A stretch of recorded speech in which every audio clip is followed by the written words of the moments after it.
आज उमेदवारांना घेऊन आदरणीय सुशीलकुमार शिंदे साहेब आणि सोलापूरच्या खासदार प्रणितांची भेट घेतली. त्यांचे आशीर्वाद घेऊन, शुभेच्छा घेऊन सुरुवात केलेली आहे. आज काँग्रेसकडे जागा भैया पण आता आपण अर्ज दाखल कशी असतात. महाविकास आघाडी म्हणून आम्ही लढणार आहोत. महाविकास आघाडीचे सर्व घटक पक्षांना घेऊन पुढे जाणार आहोत. भैया खरं तर ही निवडणूक जी आहे ती बिनविरोध करण्याचं आवाहन पालकमंत्र्यांनी केलेलं होतं. नंतर ते राजधानी सुद्धा झाल्या. काँग्रेसचा अर्ज जो आहे तो बाद झाला.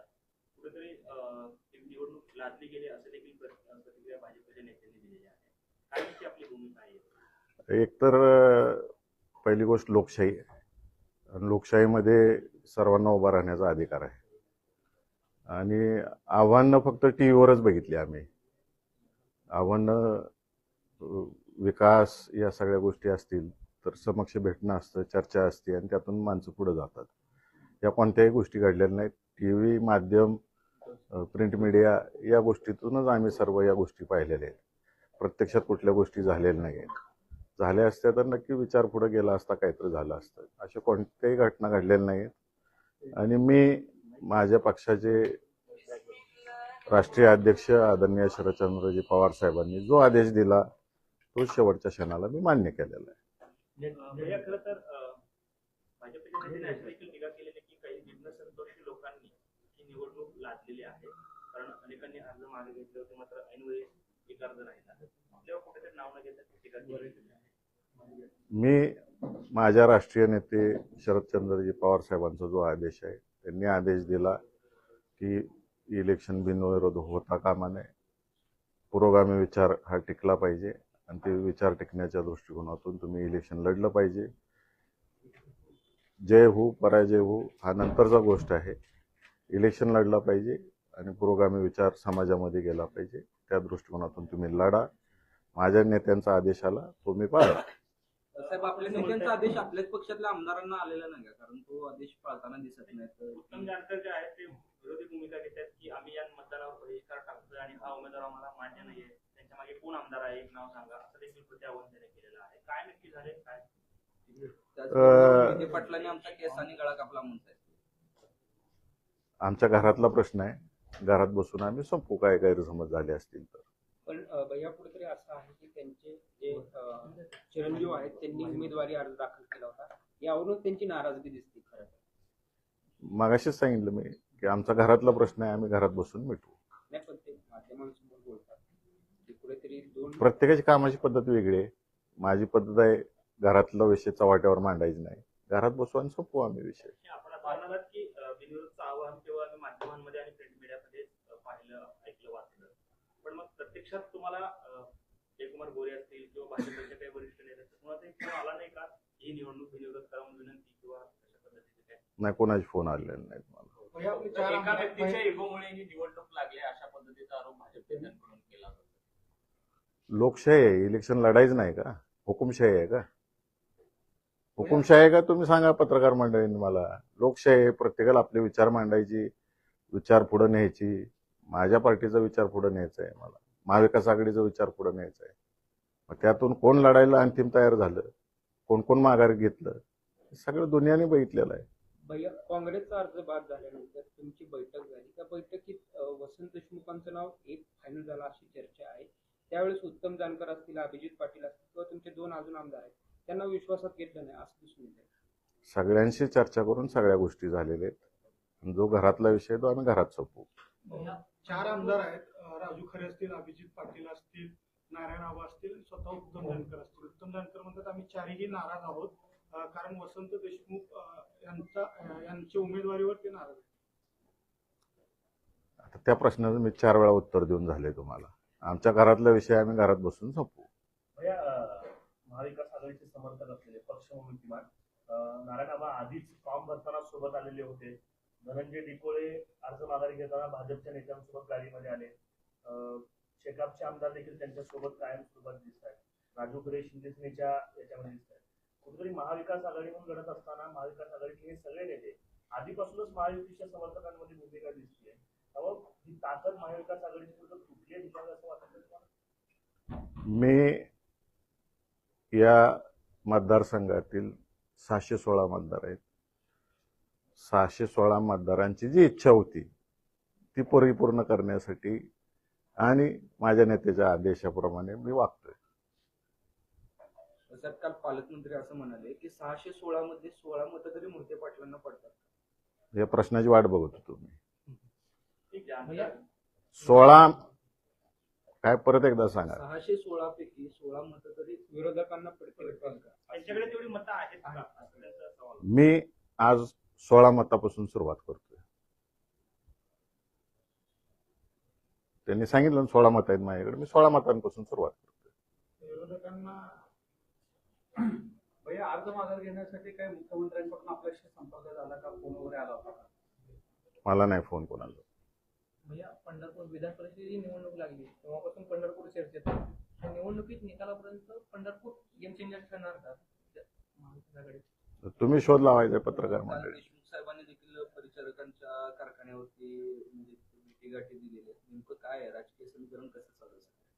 परिचारकांची नाराजी दिसून येते. एक तर वसंतनाना देशमुख साहेब हे पूर्वीपासून आदरणीय विजयसिंह मोहिते पाटील साहेब आणि सुधाकर पंत परिचारक साहेब यांच्या नेतृत्वाखाली तयार झालेले आहेत. आणि काल त्यांनी विजयसिंह मोहिते पाटील साहेबांचे आशीर्वाद घेतले आणि ज्या कारखान्यावर त्यांनी व्हाईस चेअरमन म्हणून काम केलेलं आहे, संचालक म्हणून आहेत, सभासद आहेत आणि पंतांचा त्यांना कायम सहकार्य राहिलेलं आहे त्यांच्या राजकीय जडणघडणीमध्ये. म्हणून ते पंतांचा आशीर्वाद घेण्यासाठी कारखान्याच्या स्मृतीस्थळावरती गेले आणि ह्यात काही चुकीचं नाही आहे. का जाऊ नये? ज्यांनी घडवलं त्यांचे उपकार विसरायचे नाहीत. भैया, कुठेतरी आपण पाहतोय 616 पैकी महायुतीकडे चांगलं बहुमत आहे. अशा पद्धतीची ही निवडणूक लढणार आहे. मी मागाशीच सांगितलं तुम्हाला की पुरोगामी विचार हा समाजामध्ये राहिला पाहिजे.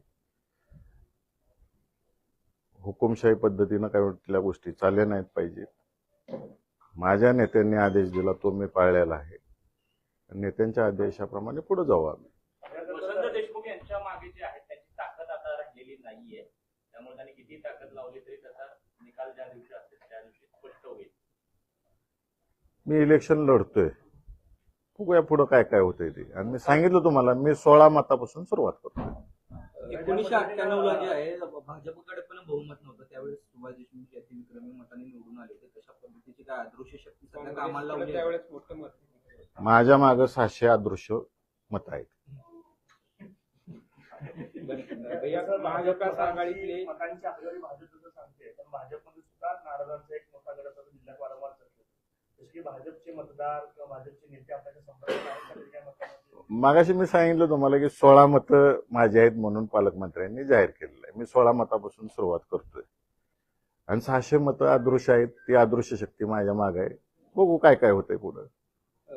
या महाविकास आघाडी म्हणून आपण लढताय, मात्र महाविकास आघाडीतले किती पक्ष आपल्या सोबत आहे? सगळं दिसेल निकालाच्या वेळेस तुम्हाला.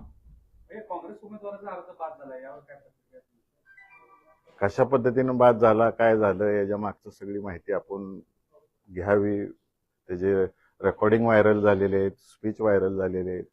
अजून खोलात जायचं असेल तर पंढरपुरात जाऊन माहिती घ्या, काय घडलं काय नाही, ज्यानं सही केली त्याला काय काय आश्वासने मिळाली, ह्याची माहिती घ्या तुम्ही सगळ्यांनी. निवडणुकीच्या या येणाऱ्या काळात यशाचं अपयशाचं जे आहे ते श्रेय नेमकं कोणाकडे जाईल? मोहिते पाटलांकडे जाईल की पक्षाकडे जाईल? मी श्रेयवादासाठी उभं नाही. या सोलापूर जिल्ह्यामध्ये पुरोगामी विचारसरणी टिकली पाहिजे. हा जिल्हा सहकाराचा जिल्हा आहे, सगळ्यांना घेऊन जाणारा जिल्हा आहे. ही सगळा विचार टिकला पाहिजे या दृष्टिकोनातून पवार साहेबांनी जो आदेश दिला तो मी पाळलेला आहे आणि त्यासाठी मी लढणार. जिंकणं हारणं ही गोष्ट वेगळी आहे, परंतु पुरोगामी विचार या जिल्ह्यात टिकला पाहिजे या दृष्टिकोनातून आम्ही लढा देतोय. महाविकास आघाडीकडून काँग्रेसलाही जागा सुटली होती, मात्र काँग्रेसचा अर्ज बाद झाल्यामुळे आता पुन्हा राष्ट्रवादीला महत्व प्राप्त झालंय. कशा पद्धतीनं पाहताय? काँग्रेसचा अर्ज बाद झाल्याचं दुःख देखील आहे का तुमच्या मनामध्ये? किंवा महाविकास आघाडी म्हणून ही निवडणूक होणार की फक्त राष्ट्रवादी म्हणून होणार? सगळे म्हणून होणार, महाविकास आघाडी म्हणून होणार. काँग्रेस उमेदवाराचा अर्ज बाद केला जाईल कुठल्या ना कुठल्या कारणाने याची कल्पना तुम्हाला पहिलंच होती, म्हणूनच तुम्ही राष्ट्रवादीचा अर्ज दाखल केला होता. बाद होईल वगैरे असं काही आमच्या डोक्यात नव्हतं, परंतु एक सिक्युअर हे राहावं म्हणून आम्ही सगळ्यांनी फॉर्म भरून ठेवलेले होते. एक सिक्युअर्ड असावं, काही होऊ शकतं, त्यासाठी आम्ही सगळ्यांनी भरून ठेवले होते. झाली, सगळ्यांबरोबर झाली, साहेबांबरोबर झाली, ताईंबरोबर झाली, सगळ्यांबरोबर झाली. शिंदे साहेबांबद्दल बरोबर काय बोलणं झालं का? झाली, राजकीय चर्चा झाली आमची संपूर्ण.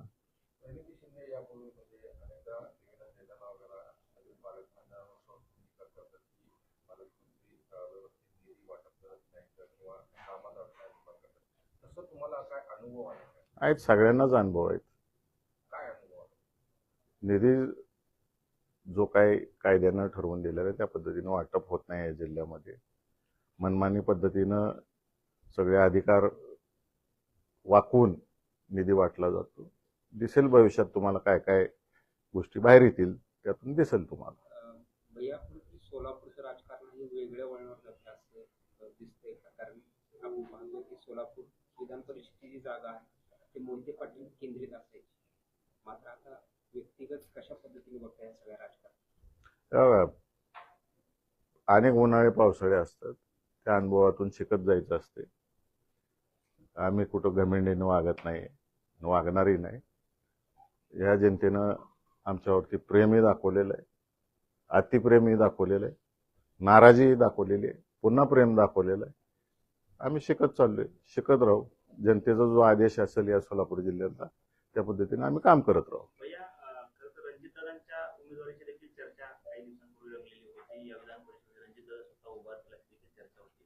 तर ऐनवेळी हा निर्णय माघार घेण्यात आल्याची चर्चा आहे. काय नक्की त्यामध्ये? या सगळ्या गोष्टी माध्यमातूनच आलेल्या आहेत. दादा कधीही उभा राहणार नव्हते आणि हा विषयच नाही. भैया कुठेतरी वसंत देशमुख यांच्या विरोधात राजेंद्र राव यांची उमेदवारी आहे. कशा पद्धतीने बघताय ह्या सगळ्या राजकारणात समीकरण कशा पद्धतीने जुळतं? दिसेल तुम्हाला 22 तारखेला कशी जुळलीत ती. साहेब, तुम्ही घरातली गोष्ट आहे म्हणताय, घरात मिटून म्हणताय, परंतु माध्यमांसमोर येऊन आपल्याच पक्षाचे आमदार आपल्याच नेतृत्वात निवडून आलेले ते तुमच्यावरती केसानं गळा घातल्याचा आरोप करतात. तेच सांगितलं ना, प्रत्येकाची कामाची पद्धत वेगळी असते कुटुंबात. तर तुमच्या कुटुंबात जर 2-3 भाऊ आहेत तुम्ही, तर त्यातल्या एका भावाला सवय असते माझ्यासारखं शांत राहायची, घरात बसून मिटवायची. 2 भावांना सवय असते बाबा बाहेर बावकीत जाऊन सांगावं बाबा ही असं केलं तसं केलं. मिटवू ना आम्ही आमच्या घरातला विषय. महाराष्ट्रातील ग्रामविकास खात्याची आर्थिक वेबसाईट जी आहे ती गेल्या अनेक दिवसापासून बंद आहे. त्याच्यामुळे कंत्राटदार असतील, कंत्राटदार कर्मचारी असतील, जिल्हा परिषद यांच्या पगारी, कंत्राटदारांची बिलं ही पूर्णपणे ठप्प झालेले आहेत. कशा पद्धतीने याकडे पाहता आणि काय? अजून मोठ्या प्रमाणावर गोष्टी ठप्प होणार आहेत. पूर्वी शेतकरी आत्महत्या करत होते, आता कॉन्ट्रॅक्टर लोकांच्या आत्महत्येची संख्या वाढेल. दिसेल भविष्यात हळूहळू सगळं तुम्हाला. कुठेतरी पैसे नसल्यामुळे ही वेबसाईट बंद आहे असं 100% पैसेच नाही आहेत सरकारकडे. उद्या कर्मचाऱ्यांची पगारी करायचं अवघड होईल अशी परिस्थिती निर्माण. निमगावमध्ये आपण बैठक घेतली शक्तीपीठ महामार्गाच्या संदर्भाने. आपण असं म्हणाला की शेतकऱ्यांनी सांगितलं तर कोरड्या उडी मारू आपण. काय नेमकी शक्तीपीठ महामार्गाच्या शक्तीपीठाच्या बाबतीत बोलायचं झालं तर माझी शासनाला विनंती राहील की पहिलं तुम्ही शेतकऱ्यांना कोणत्या पद्धतीनं शक्तीपीठ चाललेलं आहे याची सविस्तर माहिती कलेक्टरांच्या माध्यमातून दिली गेली पाहिजे. ज्या ज्या शेतातून तुम्ही शक्तीपीठ घेऊन चाललेला आहे त्याला त्याचा मोबदला काय मिळणार आहे, कोणतीही माहिती शेतकऱ्यांना दिली गेलेली नाही. आणि परस्पर हे सगळं नियोजन चाललेलं आहे, हे अत्यंत चुकीचं आहे. विकासात कोणाचंही सरकार असतो, कुणी आडवं यायचा विषय येत नाही. तर विकास करत असताना शेतकरी देशोधडीला न लागता त्याचं कल्याण होईल या दृष्टिकोनातून सरकारने बघितलं पाहिजे. शक्तीपीठ महामार्गामध्ये मी सोलापूर जिल्ह्यातील माढा लोकसभा मतदारसंघातील एक ना एक गावात गेलो आणि शेतकरी जे बाधित झालेले आहेत त्या प्रत्येकाशी मी चर्चा पर्सनली केलेली आहे. प्रत्येकाबरोबर वेळ घालवलेला आहे तिथं आणि त्यांच्याकडून समजून घेऊन मग या लढ्यात मी उतरलेलो आहे आणि मी शेतकऱ्यांबरोबर राहणार आहे. या शेतकऱ्यांवरती अन्याय होतोय. सगळं माळशिरस तालुक्यातलं निमगाव सारखं गाव आहे. निमगाव मध्ये जी लोक आहेत पूर्वीच तिथं तळ झालेलं आहे आणि त्यामुळं त्यांचं पुनर्वसन त्याच गावात झालं होतं. पूर्ण माळरान असलेला आहे, जमिनी होत्या, त्या लोकांनी करोडो रुपये खर्चून डेव्हलपमेंट केलेले आहेत आणि पुन्हा आता रस्त्यासाठी शेती घालवायची म्हणजे ते उद्ध्वस्तच होणार आहेत शेतकरी. आणि रेडी रेकनरच्या दराने गव्हर्नमेंट देईल 5 पट, आज ऐकतोय आम्ही 5 पट देणार आहे अधिकाऱ्यांशी संवाद साधल्यानंतर. जर रेडी रेकनर रेटच कमी आहे तिथं आणि पड जमीन उल्लेख उतार्यावरती आहे, म्हणजे तुटपुंजी रक्कम ही शेतकऱ्यांना मिळणार आहे. माढा तालुक्यात बघायला गेलं तर सगळा भाग हा सीना माढा उपसा सिंचन योजनेच्या माध्यमातून बायगात झालेला आहे. शेतकऱ्यांनी लाखो रुपये खर्च करून 40-50 लाख रुपये खर्च करून आपल्या बागा उभा केलेल्या आहेत आणि एवढा खर्च करून तेवढी किंमतच मिळत नाही या जमिनीला आणि अशा ह्याच्यातून रस्ता चाललाय. तर हे अत्यंत चुकीचं आहे. आम्ही शेतकऱ्यांबरोबर राहणार. करकमची जर अवस्था बघितली, तुम्ही आमच्या मुलाखती घेण्यापेक्षा या शेतकऱ्यांच्या मुलाखती घ्या, त्यांच्या फील्डवर जावा, त्यांची अवस्था काय ही माध्यमांनी बघावी अशी माझी विनंती राहील. मग तुम्हाला गांभीर्य समजून येईल. आणि ज्या भागात लोकांची इच्छा आहे सांगोल्यासारख्या की आमच्या भागातून जावा रस्ता, तिथून न्यायला पाहिजे. आत्ताचा जो रत्नागिरी नागपूर हायवे तोच किती रिकामा चालतो, त्याच्यातून पूर्ण टोल मिळतोय का, पैसे वसूल होतात का, हे शासनाने बघा. आणि तोच हा रस्ता जर एक्सप्रेस दर्जा दिला आणि काय थोड्याफार अपग्रेडेशन केल्या तर विरोधी होणार नाही, जमिनी जाणार नाहीत नव्यानं. हा रस्ता 100% युटिलायझेशन मध्ये येईल. शासनाने तसा विचार करावा. मी या शक्तीपीठाच्या बाबतीमध्ये शेतकरी जी भूमिका घ्यायला सांगतील त्या पद्धतीने मी शेतकऱ्यांबरोबर राहणार. भैया खरं तर या विधान परिषद निवडणुकीमध्ये पहिल्या टप्प्यामध्ये आपली लढाई जी आहे, पहिला टप्पा जो आहे त्यामध्ये आपण यशस्वी ठरलेला आहे महाविकास आघाडीतून. कारण आपल्याला कदाचित त्याची कल्पना असावी की काँग्रेसचा अर्ज बाद होऊ शकतो म्हणून एबी फॉर्म जो आहे तो राष्ट्रवादीने देखील अर्ज भरला. तो पहिला टप्पा होता आणि आता दुसरा टप्पा जो आहे त्यामध्ये देखील उत्तम जानकरांचा अंतर्गत विरोध हा कुठेतरी सत्ताधाऱ्यांना गाफील ठेवण्याचा हा प्रकार आहे का, असं देखील एक चर्चा होती. आमचा घरातला विषय आम्ही घरात संपवू.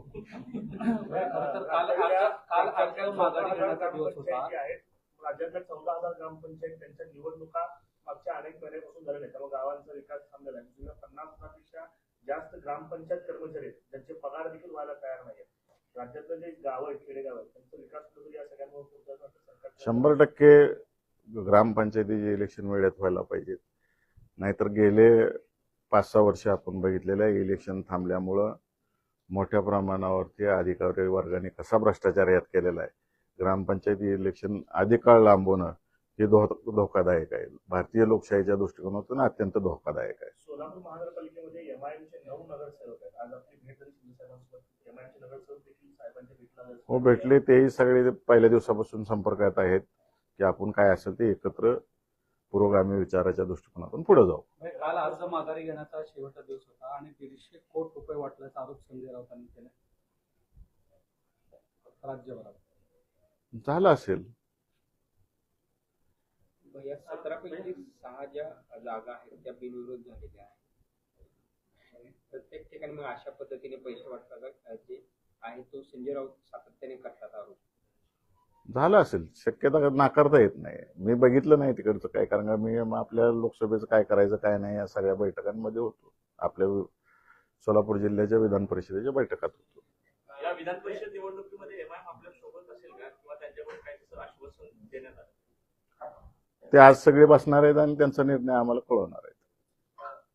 काल कुमार गोरे असं म्हणाले की विरोधकांनी निवडणूक लावली ठीक आहे, पण पुढच्या निवडणुकीला ते उमेदवार उभा करण्याचं धाडस करणार या मताधिक्याने निवडणूक. मला एक दिवस द्या, माझ्याकडे किती मतं मला पडतील ते देखील आम्ही सांगू, असं एक आव्हान तुम्हाला दिलं आहे. मी सांगितलं मागाशी, मी 16 मतापासून सुरुवात करतोय. आपण पाहतो की करमाळा असेल, सांगोला असेल, मंगळवेढा असेल, पंढरपूर असेल, या ठिकाणी स्थानिक आघाड्या आहेत. महाविकास आघाडी सोडून स्थानिक आघाड्या आहेत, त्यांची मतं आहेत. त्यांना कसं पद्धतीने कन्व्हिन्स करा? सोलापूर जिल्ह्यातील जनता सगळं बघते आणि जनतेचा दबाव कुठं ना कुठं असतो सगळ्यांवरती. त्याचं मताच्या रूपातून दिसून येईल. मला या जिल्ह्यात पुरोगामी विचार टिकवायचा आहे. माझ्या नेत्यांनी जो आदेश दिलाय तो टिकवायचा आहे. त्या आदेशाप्रमाणे मी वागतोय. प्रत्येक गोष्ट मी माझ्या नेत्यांच्या कानावरती फॉर्म विड्रॉलच्या शेवटच्या 10 मिनिटापर्यंत प्रत्येक गोष्ट ही घातलेली. आणि शेवटच्या 10 मिनिटात जो आदेश आला त्याची मी अंमलबजावणी केलेली आहे. साहेब आपण पुरोगामी म्हणताय, परंतु दुसरीकडे आपल्याच पक्षाचे आमदार राजूकर आहेत, ते सांगतात की मी हाडामासाचा शिवसैनिक आहे, माझ्याकडे पर्याय नव्हते म्हणून मी तुतारी घेतली. काय नेमकं काय कसं पुरोगामित्व आहे? त्यांना विचारा. आता तुम्ही जिल्ह्याचे नेतृत्व तुमच्याकडे आहे. मी मतदारांचं बोललो, स्पष्टपणाने सांगितलं मी. हा पुरोगामी विचारसरणीचा मतदार असलेला जिल्हा आहे आणि हे लोकसभा विधानसभेच्या माध्यमातून या जिल्ह्याने दाखवून दिलेलं आहे. तुम्ही घरातला विषय म्हणताय, घरात आम्ही मिटून घेऊ. कोणत्या घरात मिटवणार का बारामतीच्या घरात? वेळापूरच्या घरात